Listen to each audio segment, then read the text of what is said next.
closing of the factories down.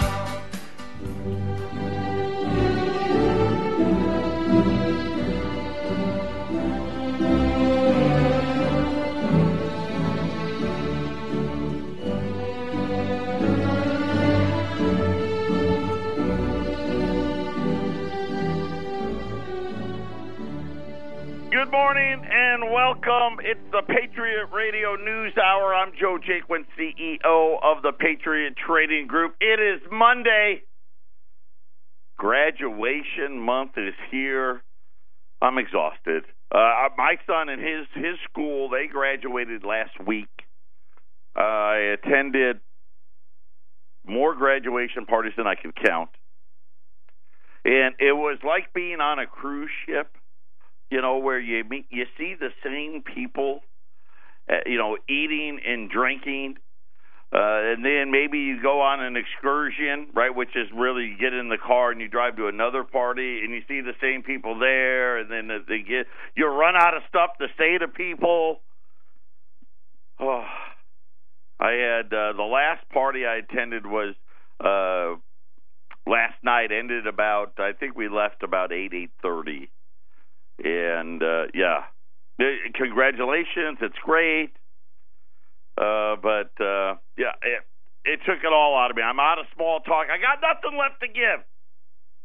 But nonetheless, if your child is graduating or friends of yours are graduating, you know what I'm talking about. And of course, when your kid's involved, and then you get the overwhelming amount of invitations, you just can't go to them all. It's not physically possible, but we did our best. My mom's in town. She'll leave. My mom leaves tomorrow. I feel bad for her because we dragged her out on all of these. I mean, it got to the point you ran out of outfits, right? You were just out. You didn't have enough left, but she's going to get on a plane tomorrow and then fly to West Virginia, where my brother's daughter, so my niece, graduates from high school, so she gets to do it all over again.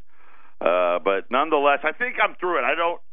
There may be another couple of parties here or there that I'll have an excuse for that I won't be able to make it. But nonetheless, we've got a whole new crop of kids on their way to college that nobody can afford.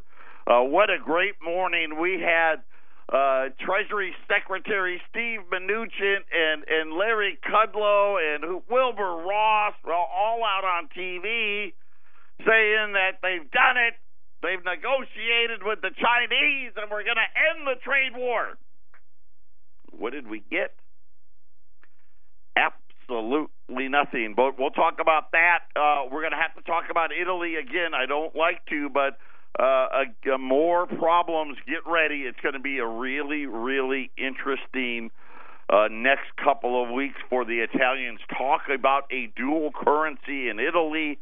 It's getting everybody excited. I think we saw the bottom in gold this morning. And matter of fact, gold's getting ready to go positive. Silver just went positive. We'll bring you up to speed on all the craziness. 800-951-0592. That is our toll-free number. The website, which I'm going to tell you, and I don't know if Ramon's just on a hot streak or what, but it's been fantastic the last couple of weeks. To date, no exception. There was a couple of different videos we could have easily played today. Make sure you get out there, keep you in the know about what's happening in the world that's gone mad. The royal wedding happened. Holy cow. That thing was on TV like on a loop, like 24 hours a day for like 5 days in a row, it felt like. So my wife and my mom, they TiVo'd it. You know, they recorded it on 3 different stations. And then I forget which, was it Saturday morning? Yeah. What morning was it? Saturday morning. It started at 2 a.m. I fell asleep at 10.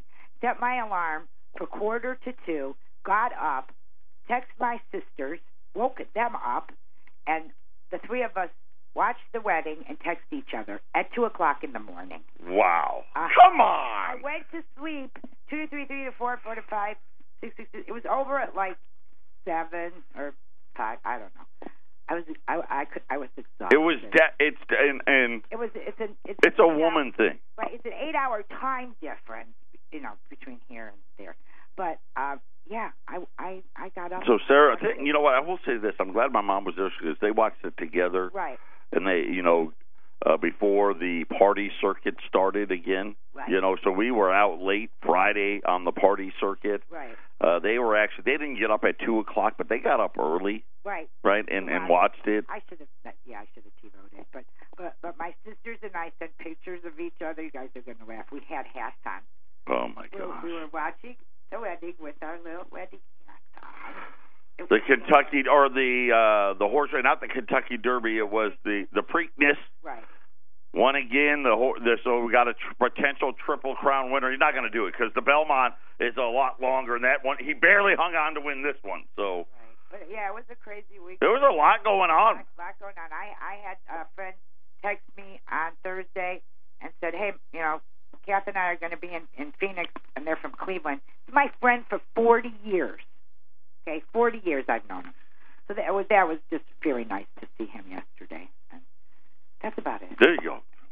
So that brings you up to speed on our social calendar. Yeah, it's only going to be, I think, the 90s all week this week. Next week is over. Next week, okay. Yes, so one more decent week. And Monday's Memorial Day, so we're not working. A week from today. Wow, it's Memorial Day already? A week from today, we'll be closed, and everybody will have a... Man, this year's flying by. I know it is. So my son had to register for his dorm room. Oh, where's he going? Lake Forest in Chicago. Yeah. When do you have to take him there? I don't know. Yeah, at some point. Not now, but at some point you're going to have to hear. Okay, Joey. I'm not sure what day he's got to report, but yeah. So lot going on, lot going on. But when we get back, I promise you, we're going to talk about what was in the news, what they want you to hear, what actually happened, and then more importantly, the things they didn't tell you about. Patriot Radio News Hour. We'll be back right after the break. 800-951-0592. Gold's up. No. I'll spit it out here. Gold's down $1.80 right now. Was down almost $12 immediately after we said the trade war with China was over. The funny part is then people started to figure out what that really meant. Now, Wall Street's elated because remember, the trade deal with Wall Street, it's a giveaway. It's really just a giveaway to Wall Street. It's all it's ever been, right? They know. They get it. They know what they're getting. They know what they're giving up, and they don't care. We got nothing. China agreed to nothing. What was funny was how hard they were out on TV trying to pretend what a great job. China made a lot of concessions. I was waiting for the lift. There wasn't one. Here's what China agreed to. Hey, we'll try to do better. That was it. That's what we got. Well, the same thing they've always said. Yeah, well, sure, okay. We'll try. Maybe we'll buy some more agriculture stuff. That was about it. And I think it's very telling because when you read what the Chinese said versus what you get here at home, wow, is it different. Matter of fact, the Chinese, the best case scenario is the trade deficit with us is going to get worse. And they know it. And they knew they held all the cards, and unfortunately for us, right, they weren't going to make us feel any pain, right? In other words, the Wall Street is safe, but this is actually what's got gold rallying back. Here's how you know it would have been a great deal. Wall Street would be down about 1,000 points, just for starters. Gold would probably be down $20 or $30. The 10-year note would be at new highs. We got none of that. What we got was let's keep the status quo. for a lot longer. And then when you read what the Chinese really said about what they agreed to, they didn't really agree to anything. Matter of fact, most people now, the ones that really know what they're doing and don't just listen and actually research what's been released, the trade deficit with the Chinese will continue to worsen. How about this one? So let's talk about things that they're not talking about today. Not a lot of talk about Italian bond yields. We'll get to that later. Here's all you need to know. Italy may be the next Greece. That's all you need to know. This is going to create a very interesting, I think, set of events in the bond market. And remember, this is all the doing of central banks. And I know they're out there telling you, oh, it's great, everything's great, it's wonderful. Let me ask you this. If things are so wonderful, why is home ownership the lowest in 50 years? If things are so wonderful, why are auto defaults the highest they've been since the 90s? If things are so wonderful,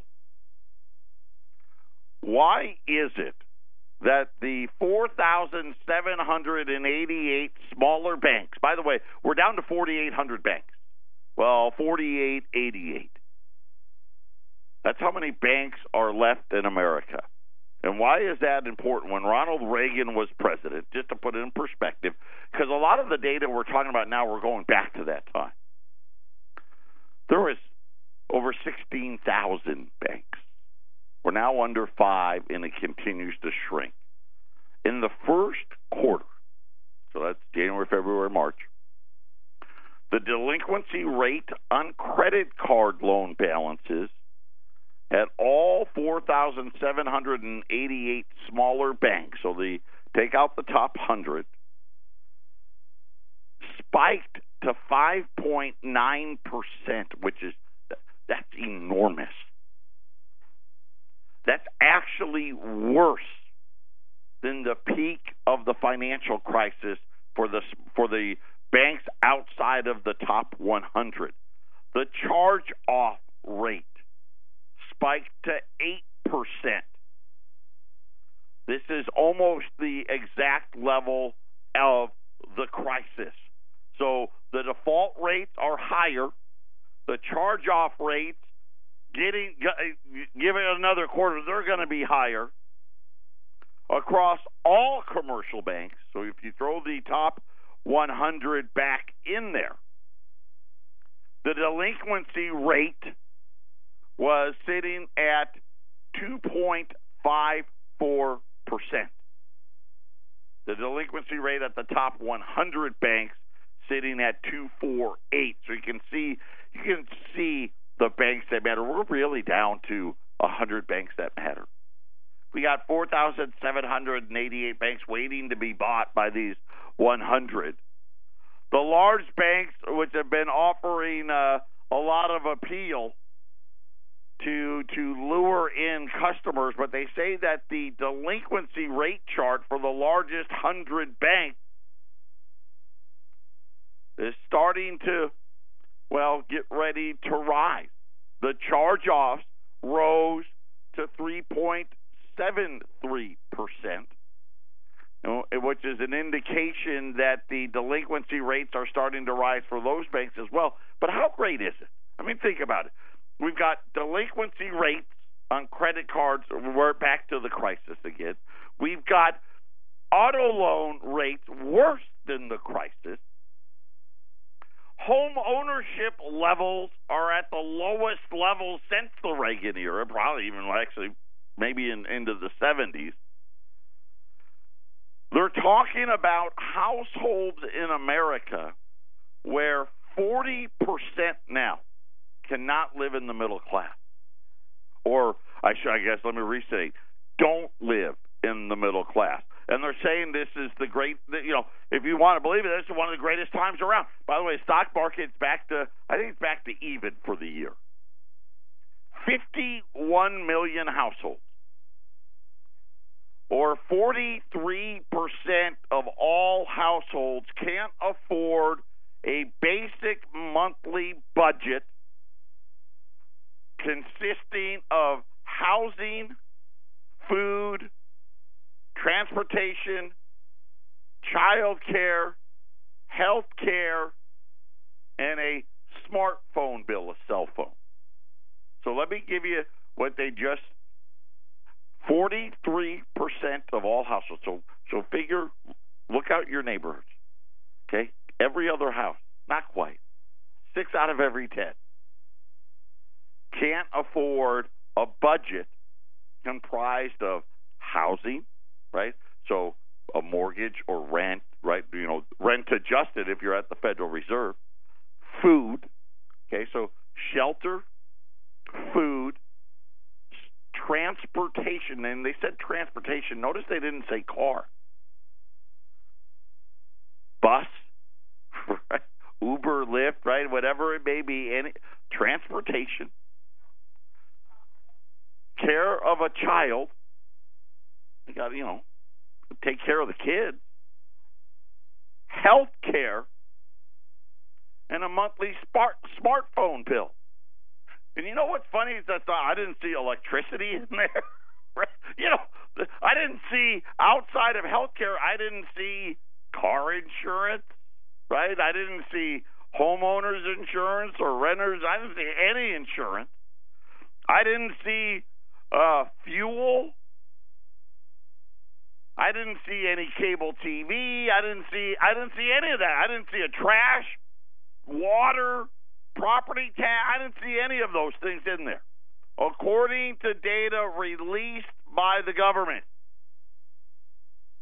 The project, as they call it, because that's where you all end up. We're all going to end up living in the projects.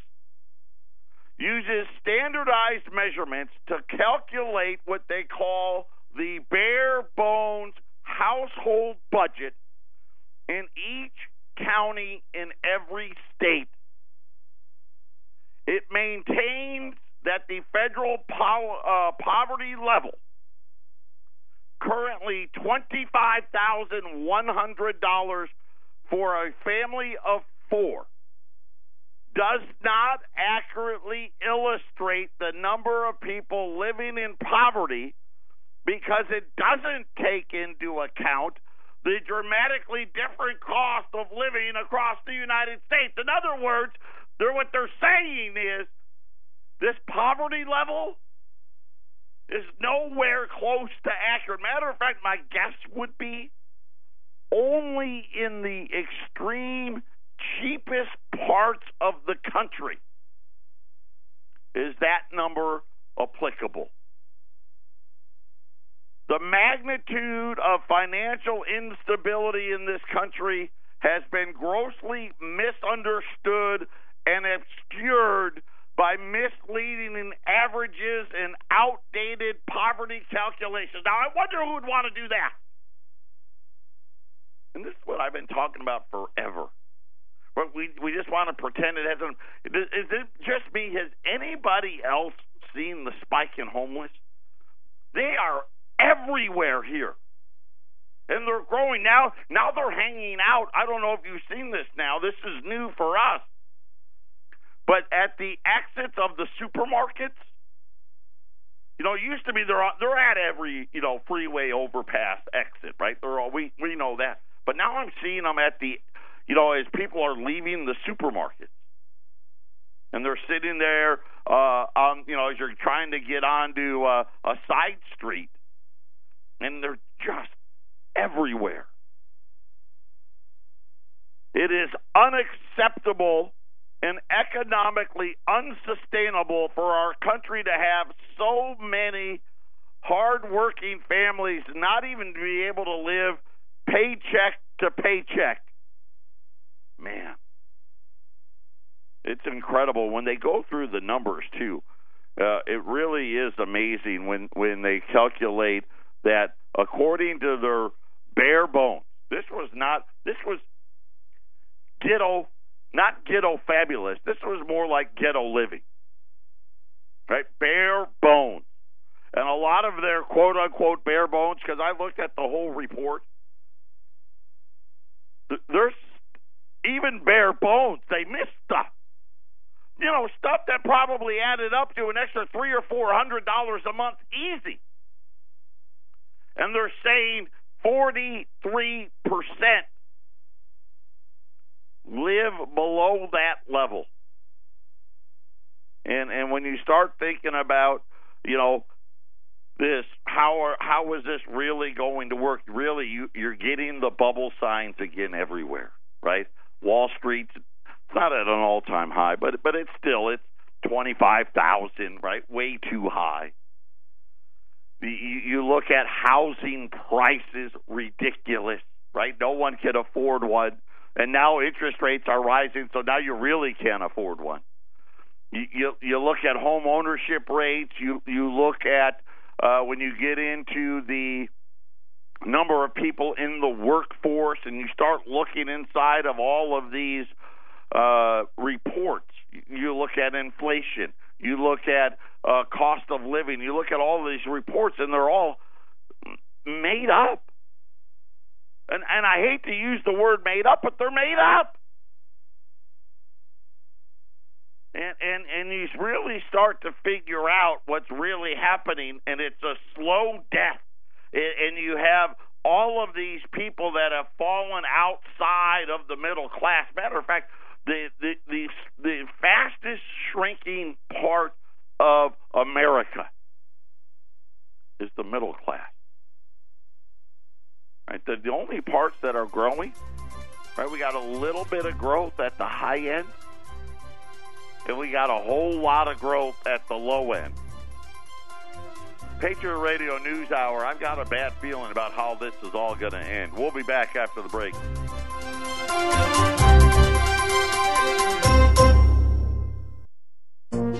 This is the Phyllis Schlafly Report, a daily commentary continuing the conservative pro-family legacy of Phyllis Schlafly. Now, the president of Phyllis Schlafly Eagles, Ed Martin. California has been the primary battleground over sanctuary city immigration policies. Late last year, Governor Jerry Brown escalated this fight when he signed SB 54, known as the California Values Act, into state law.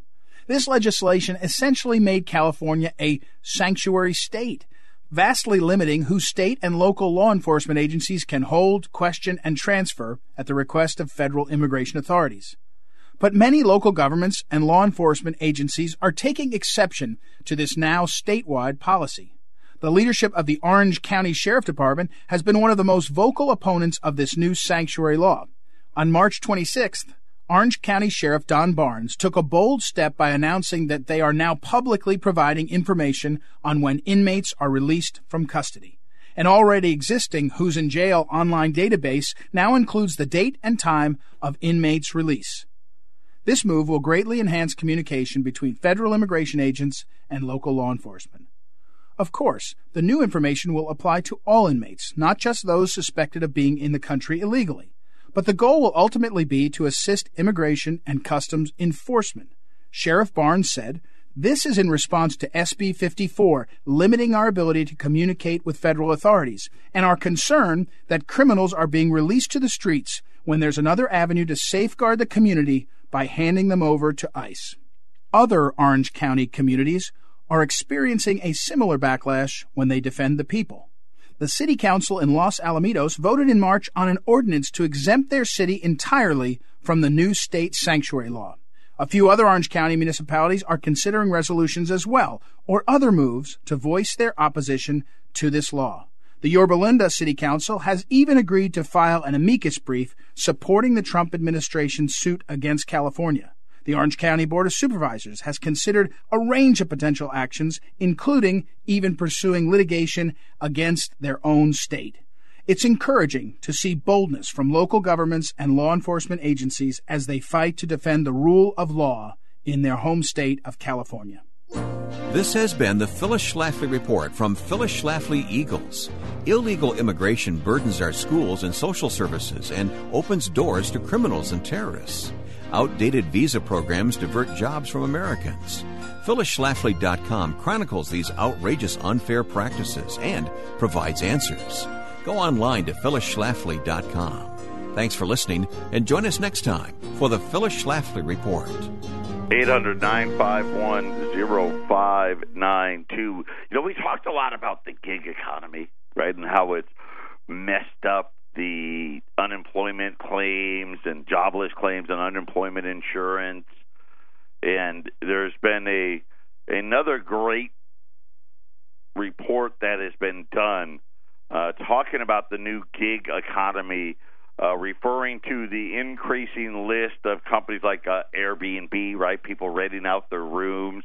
We talk about Lyft and Uber, Postmates, TaskRabbit, right? When you, put together somebody else's dresser.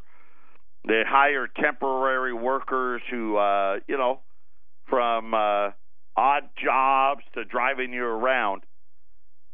They said, according to the BLS, okay, so for those of you that don't know the BLS, that's the Bureau of Labor Statistics. They're having difficulty counting the number of independent contractors and continuing or contingent workers.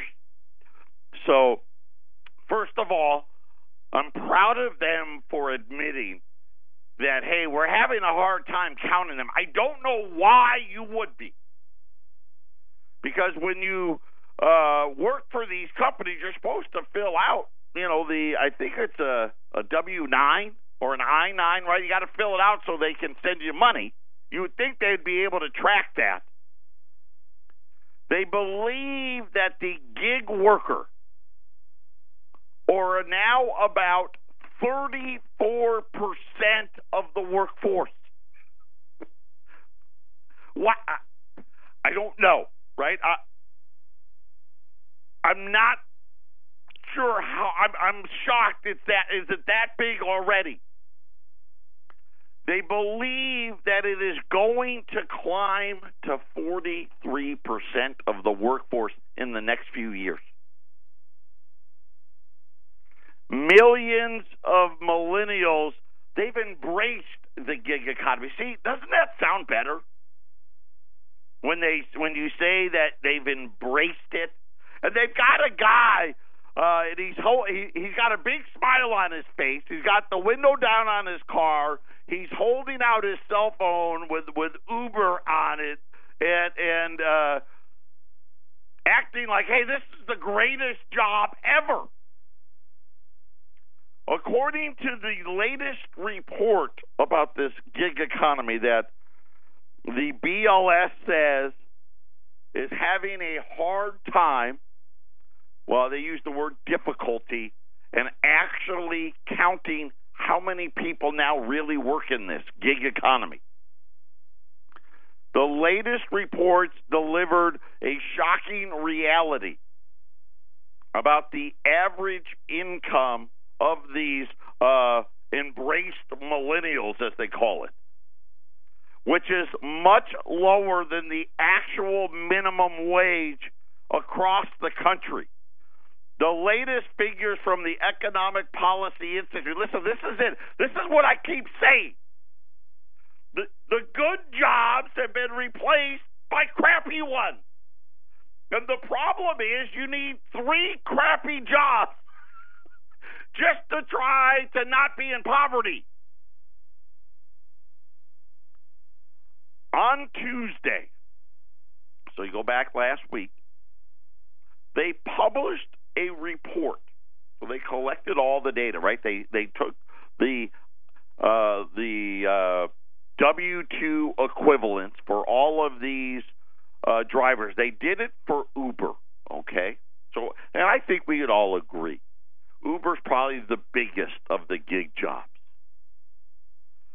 They said that Uber drivers' compensation is around $11.77 an hour. Unfortunately, Uber deducts fees and expenses from that, and you end up with $10.87 per hour once Social Security and Medicare taxes are deducted. According to the report, the Uber driver wage is comparable to wages earned by regular employees of $9.21. I guess fuel cost would be my guess. That's why it's lower. So your take-home pay after working for Uber, after commissions, booking fees, federal, state, and local taxes. Oh, I didn't see wages in that. Maybe that was just taxes. It brings tax after taxes. That puts the Uber driver in the bottom 10th percentile of private sector wages, indicating that drivers make 90% less or less than what 90% of the average American earns per hour. 34, what did they say? I want to get it right. 34% of the new economy now, jobs today, these are the jobs. This is what they're talking about. And then they started actually listing cities. And you look at minimum wages, the Uber driver is right next to Phoenix, Arizona. $10.87. Phoenix, our minimum wage here is $10.50. Denver, $10.20. And again, I didn't see fuel cost in there.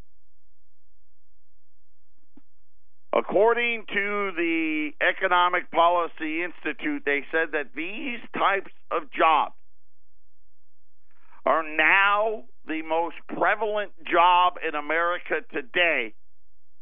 And they said they are leaving workers in this new gig economy drowning in debt and wage stagnation are about to discover that the American dream evaporated a long time ago. And it is. Think about it.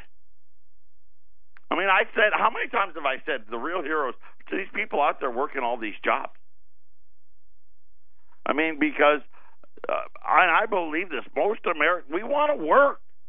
Listen, we want to work. We want to have the family. We want to have the kids, the dog, the white picket fence. The problem is we can't afford any of those things because nobody wants to pay. Speaking of paying, Goldman Sachs, they were the first big bank to warn about the trajectory of the U.S. fiscal policy. Okay, so that's your national debt levels. That was 3 months ago. They've got a new report out. I'm going to share it with you next. But don't worry, we agreed to nothing with China today. Wow, Goldman Sachs. I got to start following these guys a little more. So here's what they warned. If Congress continues to extend existing policies, including the recently enacted tax and spending legislation, which, I mean, it's enacted, the federal debt, along with interest expense, puts the United States in a worse fiscal position than the experience of the 40s. Right? That was, by the way, that was World War II. Remember, they always, the debt was the worst since World War II. By the way, just so you know, to give some color to that, the debt then was like $200 billion. We go in $200 billion into debt in a month. It said that the continued growth of public debt raises eventual sustainability questions that have been left unchecked. I like that word. Sustainability questions. What do you think that means? Right? What do you think they were didn't want to say in plain English? But that was actually pretty plain. Right? I don't know how are you going to finance it? They project that the federal deficit will increase from $825 billion. Okay, so that's what they're saying it is today. Okay, so we don't know what the number is yet, right? But Goldman starts at $825 billion. That'd be the small number. My guess is that number is going to be closer to $1 trillion, but we'll use their number, 825, and this is 2018. Which, by the way, they say that's over 4% of GDP. Remember, if you had to stay below 3, according to the last 25 years, but now they don't talk about it anymore. They say it will grow every single year, and in the next 3 years, it will exceed 5.5% of GDP, and by 10 years, it will rise to over $2 trillion. That's going to be the small number. And you know what? I've been saying this for how long? That means the other number, the big number, the real number, is going to be $3 trillion. They project in the next 10 years,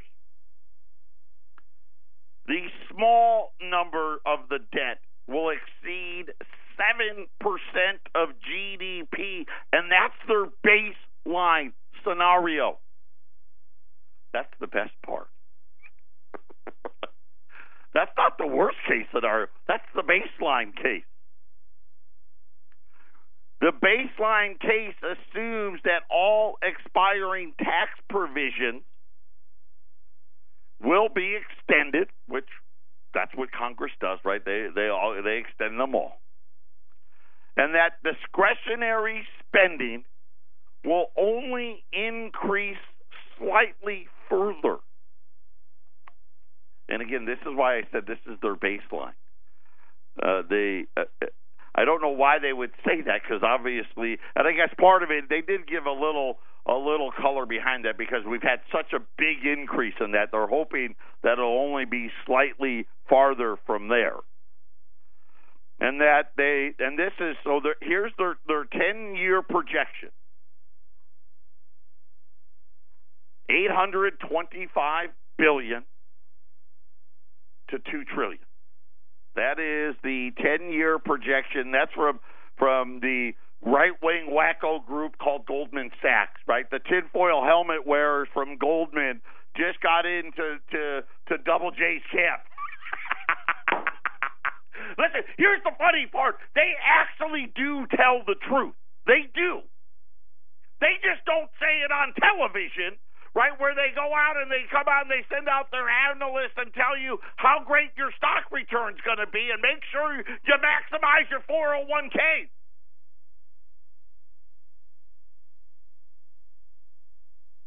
They said that no matter in their best case scenario, so there was baseline, the deficits and the debt levels will still be very, very close to their baseline forecast. Now, here's what I didn't see, unfortunately, was the not so good forecast. I didn't see that in this particular report. I'm going to look for it. But here's what you can expect. Remember what I told you. We're only at inning 1. And I know people get excited. You know, gold fell last week. Oh, no.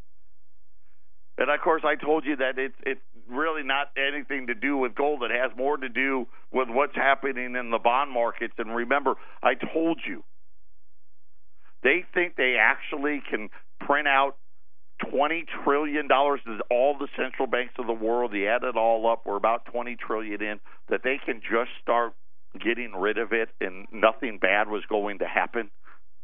And now we're seeing, it looks like we're going to watch Italy for quite a while now. They had right at the end of the day today another huge spike in the Italian bond yields. They didn't understand. They don't know what it was. There wasn't some last-minute report, but somebody has aggressively gone the other way on Italian bond yields. And again, this has put the whole thing, really all of Europe, into flux as the Italians over the weekend were talking about issuing a second currency. Right? Their citizens would use one currency, the Eurozone for the government currency. 800-951-0592. We'll be back right after the break.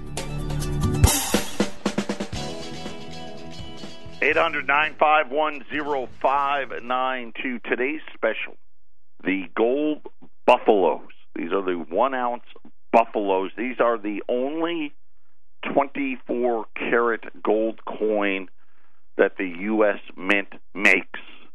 This is like the Gold Eagle, but this is the buffalo. The Gold Eagle is 22 carats, so you can be a little rough with the Gold Eagles. It'll be fine. These buffaloes you got to handle with care. They come individually packaged. They don't stack buffaloes on top of one another because the 24-karat gold is really soft. So they'll scratch real easy. So they come in I'll call it like a plastic film on them. We've got quite a few available to us. 1 through 19 at $13.75. 20 or more, $13.50 on a gold buffalo, 1-ounce gold buffalo today at 800-951-0592. Gold's $1,289. It's down about $2. Silver's up 6 cents right now, $16.46.